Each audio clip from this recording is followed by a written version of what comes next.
Bonjour. Aujourd'hui, on va traiter la théorie de la répulsion des paires électroniques de la couche de valence.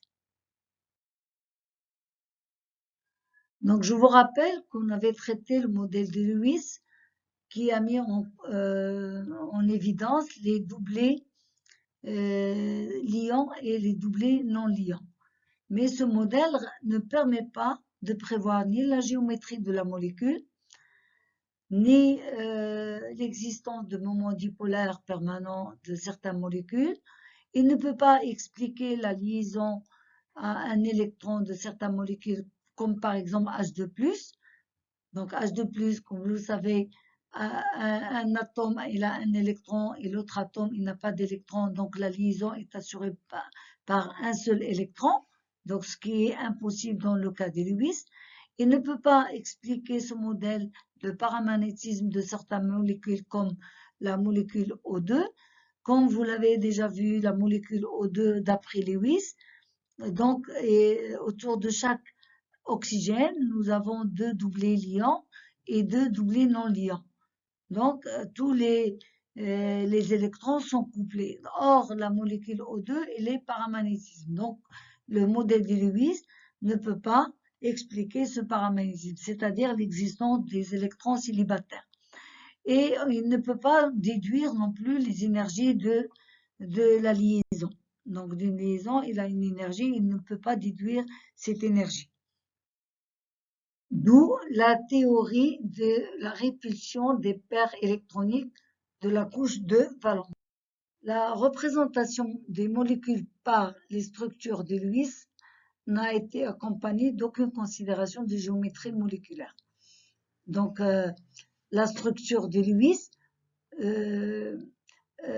permet à cette théorie de répulsion de prévoir la géométrie. C'est-à-dire, à partir de la structure de Lewis, on peut définir le nombre de paires liants et paires non liants. Donc, autour de l'atome A, on a des atomes qui sont liés à l'atome A par un doublé liant. Et il y a aussi des doublés, on peut avoir aussi des doublés non liants. Donc, ces théories reposent sur le fait que les directions des liaisons autour d'un atome central dépendent de la disposition dans l'espace de toutes les paires électroniques de la couche de valence de cet atome. Donc, toutes les paires électroniques de la couche de valence, ils vont prendre une position dans l'espace et l'arrangement la plus stable est celui qui minimise la répulsion entre ces paires électroniques. Donc, c'est-à-dire qu'elle les éloigne au maximum. Donc, autour de A, on a des doublés, d'accord? Il y a un arrangement autour de A de ces doublés, que ce soit des doublés liants, donc qui sont liants entre A et X, que ce soit des doublés non liants, d'accord? Donc A, X, M, E, N. Donc M, c'est le nombre d'atomes liés à A. N, c'est le nombre de doublés libres autour de A. Et P, c'est le nombre de paires d'électrons qui est la somme de M plus N. Donc si on connaît M et on connaît N, on peut connaître le nombre de paires d'électrons. Et ce nombre de paires d'électrons, on peut le calculer à partir de la règle de Gillespie. Donc, si on connaît M plus N, on peut calculer ce nombre de paires d'électrons. P égale M plus N autour de l'atome central. Et le calcul peut se faire par la règle de Gillespie. Cette règle constitue une méthode simplifiée qui permet de prévoir la géométrie des ions ou molécules polyatomiques en tenant compte uniquement des répulsions. Donc, il y a des approximations, on va tenir compte seulement des répulsions entre les paires électroniques. En effet, autour d'un atome central A d'une molécule, les paires d'électrons, libres ou liés, s'éloignent les unes des autres de façon à minimiser leur répulsion. Et ce nombre de paires d'électrons est égal à la moitié de la somme X suivante. Donc, P est égal à la somme de X. Donc, P égale X sur 2. X égale le nombre d'électrons de valence de l'atome considéré, c'est-à-dire l'atome A, plus un électron pour chaque liaison sigma, moins un électron pour chaque liaison pi, plus 2 électrons pour chaque liaison dative vers l'atome central, vers l'atome considéré, plus un électron pour chaque charge négative portée par l'atome considéré, moins un électron pour chaque charge positive portée par l'atome considéré. Donc, on définit M et P. Et P, c'est la somme de M plus N, c'est-à-dire le nombre d'atomes liés à A plus le nombre de doublés libres autour de A. Et si on trouve que P égale à 2, on va dire qu'on a une géométrie de base linéaire. Si P égale 3, c'est triangulaire. Si P égale 4, la géométrie est tétraédrique. Si P égale 5, c'est pyramidal. Et si P égale 6, c'est octaédrique. C'est octaèdre. Géométrie, il y a des approximations. On considère en première approximation que les paires des liaisons autour de l'atome central liantes ou non liantes sont équivalentes. Deuxième approximation, il faut trouver la disposition des points représentant chacune de ces paires sur une surface d'une sphère centrée sur le noyau de l'atome central. Les solutions sont représentées sur la figure en fonction de nombre de points. Et le polyèdre qui admet les points pour sommer, d'accord, le polyèdre qui admet les points pour sommer, est inscrit dans la sphère et défini par la géométrie de l'arrangement des paires électroniques, en joignant par une demi-droite l'atome à l'atome central, à chaque point situé sur la sphère. On obtient des directions, d'accord, des liaisons et les paires, des paires liants et paires non liants. Et les angles entre les directions s'appellent des angles de valence. Et la géométrie, de manière générale, est déduite de l'arrangement des paires électroniques de la couche de valence de l'atome central et par conséquent des angles aussi, des angles que font les directions des liaisons et des paires non liants. Et à partir de là, on peut avoir pour P égale 3, la géométrie triangle équilatéral, et pour P égale 4, la géométrie tétraédrique, d'accord. Pour P égale 5, il y a 5 points, donc on a bipyramide à base triangulaire, et P égale 6, on a 6 points, et on peut avoir l'octaèdre. Pour P égale 3, on a dit que c'est la géométrie triangle équilatéral. Donc, pour P égale 3, on a 3 possibilités. C'est pour A, X, M, E, N. On peut avoir M égale 3, N égale 0. Dans ce cas, on a comme AX3, E, 0. Donc, c'est AX3. D'accord? On peut avoir M égale 2 et N égale 1, c'est AX2, E1, il y a un seul doublé, E1, d'accord. Et on peut avoir M égale 1 et n égale 2. Et on a AX1, E2, donc 2 doublés. Donc, pour P égale 4, c'est la même chose. Donc, c'est une géométrie tétraèdre. Donc, le type, c'est AX4. Dans ce cas, P égale 4, c'est M égale 4, N égale 0. Donc, c'est AX4. D'accord? P égale 4, donc M égale 3 et N égale 1, c'est AX3E1. Donc, un seul doublé. Et AX2, E2 pour M égale 2 et N égale 2. Et on a 2 doublés, donc AX2, E2. Pour P égale 5, on peut avoir M égale 5 et N égale 0, c'est AX5, c'est ça. Donc, A est entouré de 5X, donc 5 atomes liés.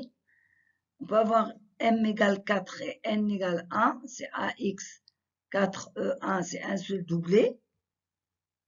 Et on peut avoir deux doublés, c'est M égale 3, N égale 2, c'est AX3E2.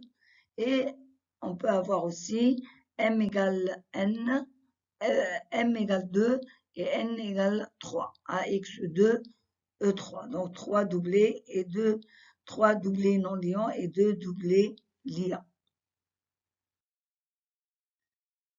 On a l'octaèdre, on peut avoir M égale 6 et N égale 0, donc c'est AX6.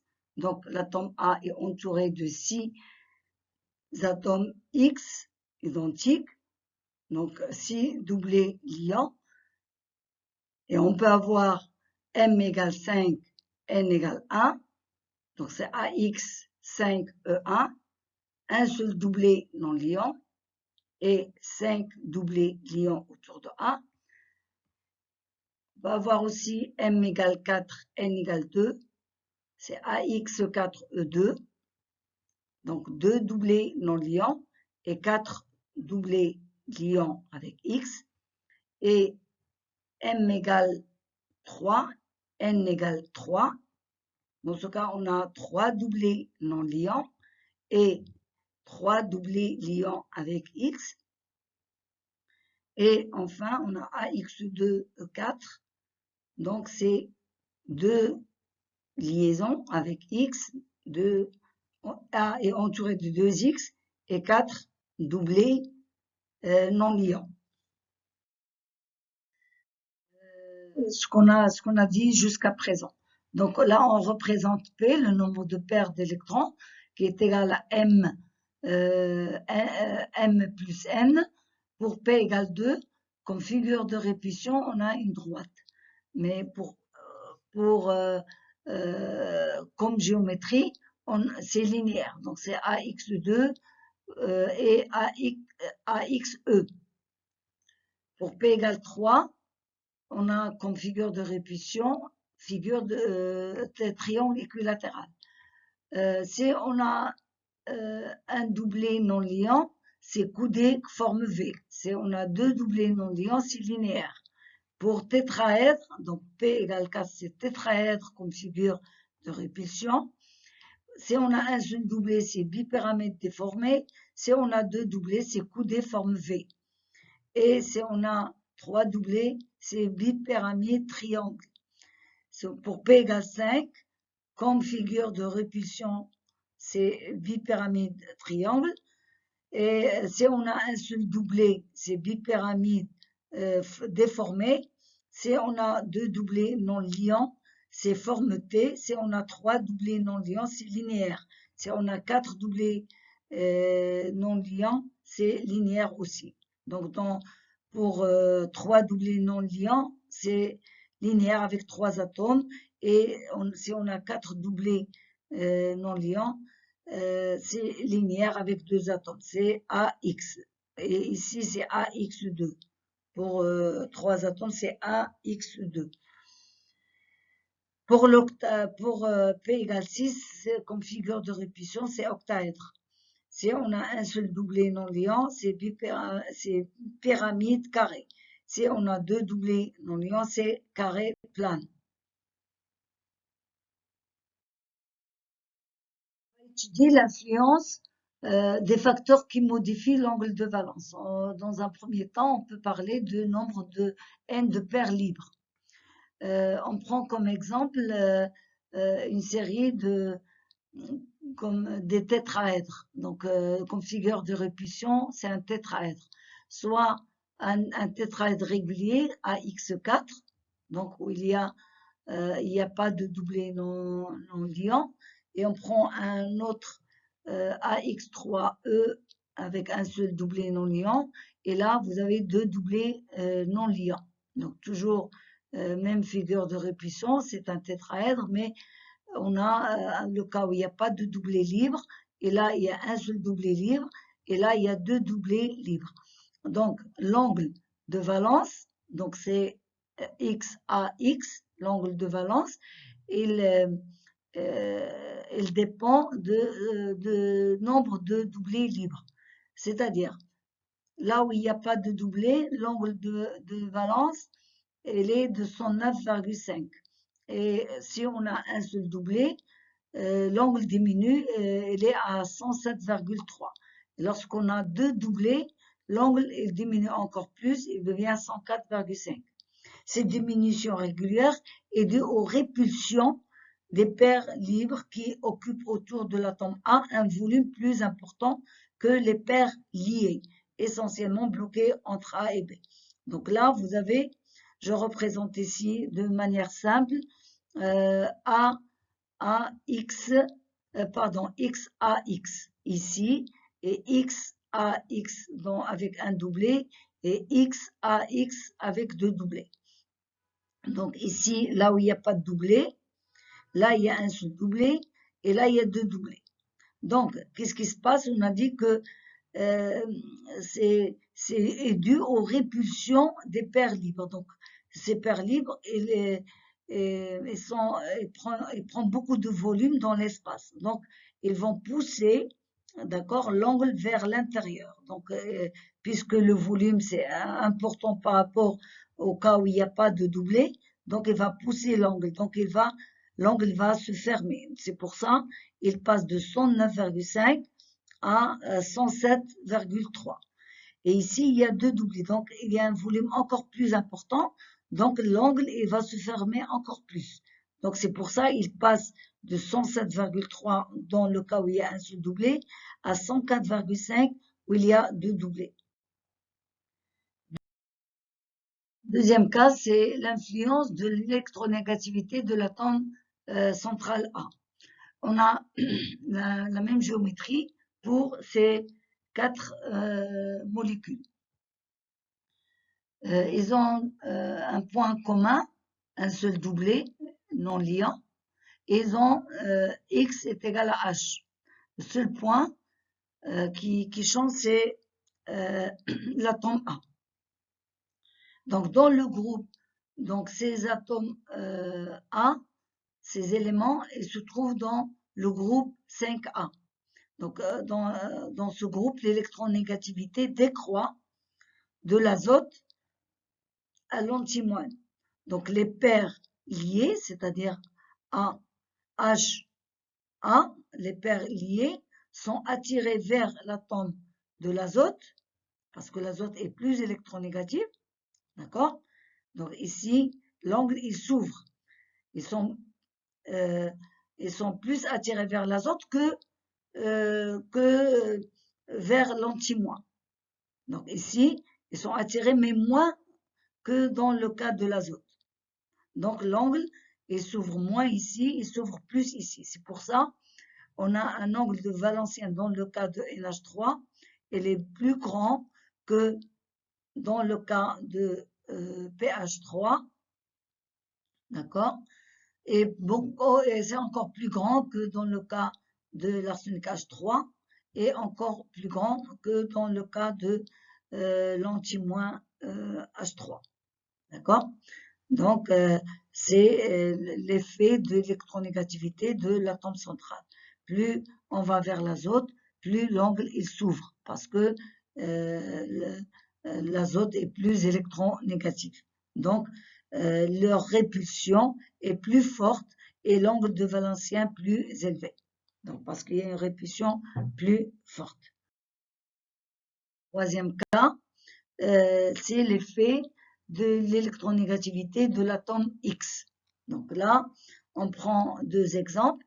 Dans le cas où on a comme exemple AX3E partout, le seul point, on a dans tous les cas un seul doublé non liant et on a comme point commun, c'est l'atome central. C'est l'atome de phosphore. Ce qui change, c'est X. D'accord? Et X, parfois on a l'iode, parfois on a le bore et parfois on a le chlore. D'accord? Et si on regarde le groupe 7A, donc le fluor c'est le plus électronégatif, ou le chlore est plus électronégatif par rapport à ces trois. Donc le chlore c'est le plus électronégatif. Donc il va attirer vers lui les doublés. Donc il va attirer le doublé vers le chlore ici. Donc il va fermer plus. Donc le chlore, les deux chlores, ils vont attirer, donc ils vont fermer. Donc ici, l'angle, il est plus petit par rapport au bore. Le bore est moins électronégatif, donc il va attirer moins que le chlore. Donc il va fermer, il va attirer, mais il va pas fermer comme le chlore. Le chlore, il va fermer plus parce qu'il est plus électronégatif. Donc il va fermer, mais moins que le chlore. Donc l'angle il est un peu plus élevé, c'est 101,5. L'iode, il est encore moins électronégatif que le bore, que le chlore. Il va attirer, mais moins que les autres. Donc l'angle il va rester un peu plus ouvert. Donc l'angle il va être plus grand, donc 102 degrés. D'accord? Plus l'électronégativité est élevée, pour l'atome X, plus l'angle de Valencien est faible. C'est-à-dire, l'angle va se fermer entre le chlore, phosphore, chlore.